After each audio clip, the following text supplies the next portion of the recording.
ऐसी कौन सी चीज है जो एंटीबैक्टीरियल है, एंटी फंगल है, एंटीसेप्टिक है और एंटीबायोटिक भी है? तो आंसर है नीम। जी हाँ, वही एक सिंपल सा नीम का पेड़ जो हर गली नुक्कड़ पर आराम से दिख जाता है। इस साधारण से दिखने वाले नीम के पेड़ को बड़े बड़े आयुर्वेदिक ग्रंथों में जैसे चरक संहिता और सुश्रुत संहिता के अंदर सर्व रोग निवारणी बोला गया है, जिसका मतलब है नीम सब रोगों की औषधि है। और इसी वजह से नीम को विलेज फार्मेसी के नाम से भी जाना जाता है, क्योंकि पहले के जमाने में लोग मोस्टली चीजों का इलाज नीम से कर लेते थे। नीम के हर पार्ट का यूज किसी न किसी तरीके से बीमारियों को रोकने के लिए किया जाता है। आयुर्वेद के अंदर नीम को ठंडा बताया गया है। ये शरीर की गर्मी को तो शांत करता ही है, साथ ही साथ स्किन रैशेस, इन्फ्लामेशन और लीवर डिसऑर्डर्स में भी काफी आराम देता है। इसी के साथ साथ ये पित्त और कफ दोषों को भी दूर करता है। काफी रिसर्चों में ये पाया गया है कि नीम के पत्ते के प्रयोग से ब्लड शुगर कंट्रोल होता है। एक स्टडी में डायबिटिक चूहों को नीम का एक्सट्रैक्ट दिया गया और 4 महीने बाद जब चेक किया गया तो उनके ब्लड शुगर में काफी इंप्रूवमेंट थी और ब्लड शुगर के साथ साथ उनके कोलेस्ट्रॉल लेवल्स भी नॉर्मल हो गए थे। दरअसल नीम के अंदर फ्लेवोनॉइड्स और ग्लाइकोसाइड जैसे कंपाउंड पाए जाते हैं जो इंसुलिन की सेंसिटिविटी को बढ़ाते हैं और ब्लड शुगर को बैलेंस करते हैं। तो सुबह सुबह खाली पेट 10 से 12 नीम के पत्ते चबा चबा कर जरूर खाइए। आप चाहें तो नीम का जूस भी बना सकते हैं और इसको बनाना बिल्कुल आसान है।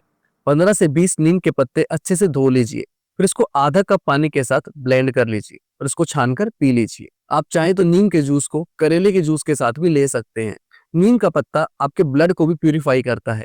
अगर आपको स्किन प्रॉब्लम्स हैं, इन्फेक्शंस हैं, तो आपकी बॉडी आपको हिंट दे रही है कि शरीर में टॉक्सिन्स जमा होने शुरू हो गए हैं और आपको डिटॉक्सिफिकेशन की जरूरत है।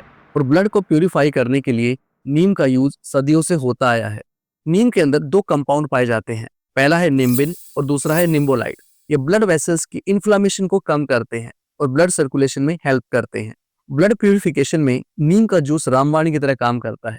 आप चाहें तो इसके अंदर एक कच्ची हल्दी का टुकड़ा और आंवले का जूस भी मिला सकते हैं।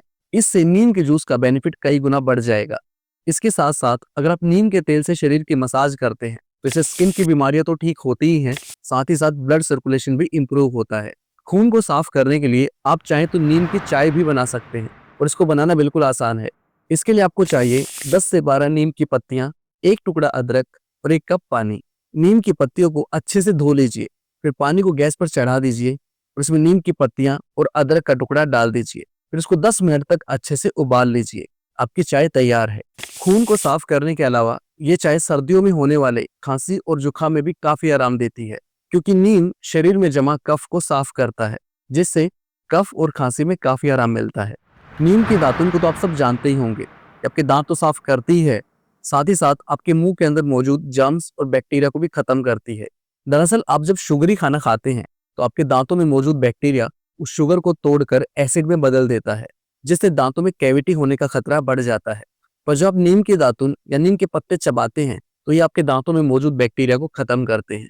साथ ही साथ नीम का नेचर एल्कलाइन होने की वजह से ये आपके मुंह की एसिडिटी को भी खत्म करता है। बालों के डैंड्रफ में भी नीम काफी इफेक्टिव है। ये बालों का डैंड्रफ तो खत्म करता ही है, साथ ही साथ अगर आपके सर में कोई फंगल इन्फेक्शन है या इचीनेस है, उसमें भी काफी आराम देता है। तो अगर आपके सर में डैंड्रफ है या जुएं हो गई हैं तो नीम के तेल को नारियल के तेल के साथ मिक्स करके 5 से 10 मिनट अच्छे से मसाज कीजिए और आधा घंटा ऐसे ही छोड़ दीजिए। उसके बाद अपने बालों को धो लीजिए। पर अगर बालों में प्रॉब्लम ज्यादा है तो इस तेल को रात को लगाकर छोड़ दीजिए और सुबह बालों को धो लीजिए। इसको हफ्ते में 2 से 3 बार जरूर लगाइए।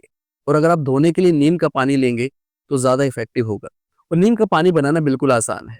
खूब सारा नीम लेकर पानी में उबाल लीजिए, फिर इसको ठंडा करके छान लीजिए। आपका नीम का पानी तैयार है। नीम के अंदर हीलिंग प्रॉपर्टीज भी होती हैं। पहले गांव में छोटी मोटी चोट या फोड़े फुंसियों पर नीम की छाल को घिस कर लगाया जाता था।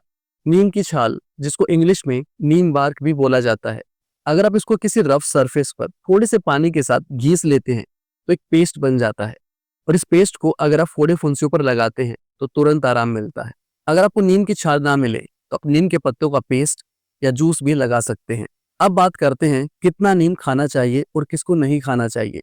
माने कि नीम हेल्थ का भंडार है, पर इसका ये मतलब नहीं है कि जितना चाहे उतना खा लिया। आयुर्वेद के अंदर एक लाइन भी आती है कि अति हर चीज की बुरी होती है। तो शुरू शुरू में 8 से 10 पत्तियों से ही स्टार्ट कीजिए। और अगर आप प्रेग्नेंट है या प्रेगनेंसी से रिलेटेड कोई इश्यू है तो नीम को अवॉइड करें। और अगर आपको वीडियो अच्छा लगा तो इसको लाइक करें, शेयर करें और चैनल को सब्सक्राइब करें।